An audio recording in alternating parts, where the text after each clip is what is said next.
Sa investigasyon ng Rappler, nalaman namin na ang campaign donor ni Vice President Sara Duterte na si Glenn Escandor ang nakakuha ng pinakamaraming flood control projects contracts sa buong Davao Region mula 2021 hanggang 2023. Pinakamarami ito both sa amount at number ng contracts. Ang Escandor Development Corporation ay nag-donate ng halos 20 milyon sa kampanya ni VP Sara noong 2022. Pag-aari ni Glenn Escandor ang Genesis 88 Construction na nakakuha ng 35 na flood control projects sa buong Davao Region amounting to 2.9 billion pesos. Base po yan sa data na nakalagay sa Sumbong sa Pangulo website. Ito pong 35 flood control projects na ito ay makikita lahat sa Davao City. Base po sa bilang namin, itong 35 ay nire-represent ang 25% ng total ng flood control projects sa buong Davao City, ang teritoryo ng mga Duterte. Ibig sabihin,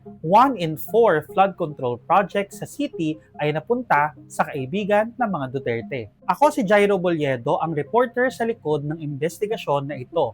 Ipakikita ko sa inyo kung paano namin inimbestigahan si Escandor at ang iba pa naming mga finding. Katulad po ng CLTG Builders at Alfrego na pagmamay-ari ng pamilya ni Senator Bongo, matunog din po sa Davao City ang Genesis 88. Sobrang close kasi ng mga Escandor sa mga Duterte. Mga Escandor din po ang may-ari ng SDevco, ng Mandaya Hotel, pati ng Matina Enclaves. Una ko pong tiningnan ang website ng Sumbong sa Pangulo at kinuha ko po lahat ng contractors sa buong Davao Region. Pagkalinis po ng database ay gumamit po ako ng command sa sheets na tinatawag na pivot table.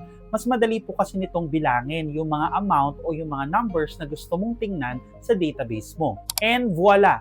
Genesis 88 nga po yung pinakamaraming contracts sa buong Davao Region. Di po ako nakontento lang sa flood control projects. Chinek ko rin po lahat ng DPWH contracts ng Genesis 88 na available sa DPWH website. Base sa bilang namin, nasa 6.8 billion pesos na ang nakuha ng Genesis 88 mula sa mga DPWH contracts mula nang maitayo ang kumpanya nitong 2018 hanggang sa kasalukuyan.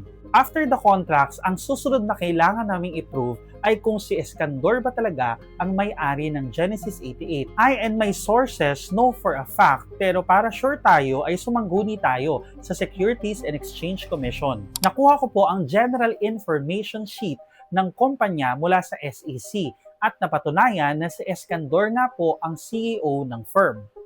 Officials din po ang mga kaanak niya, kabilang ang asawa niya at mga anak. Kasi po, kung sa DPWH website ka lang titingin, hindi mo makikita ang pangalan ni Escandor sa Genesis 88. Kasi po, isang Saturnino Bentulan ang authorized managing officer ng Genesis 88 na nakikipag-transact on behalf of Genesis 88 with the DPWH. Kaya kailangan mo talaga ng tulong ng SEC. O, may contracts na tayo and mga amounts, tapos na-prove na rin natin na mga Escandor nga ang may-ari. Ang pinaka-crucial na element ngayon ay yung ties ng mga Duterte sa Escandor. Marami namang available na secondary sources online, pero iba pa rin talaga ang weight ng first-hand sources. Nakakuha ako ng not one, but 3 sources na nag-confirm na close nga ang mga Dutertes at mga Escandor. Yung isa sa mga sources ko ay talagang galing sa inner circle ni Escandor noon, kaya talagang may credibility talaga siya na magsalita tungkol dito. Yung dalawang sources naman ay familiar din sa mga affairs ng Dutertes at Escandors. By the way, hindi po namin nire-reveal ang sources para po sa privacy and security nila. Isa pa, mayroon pong SOTO law or shield law na pumoprotekta sa aming mga journalists para hindi namin i-reveal ang identity ng mga news sources namin. In the spirit of fairness, syempre hiningan po natin ng panig ang mga Escandor at mga Dutertes.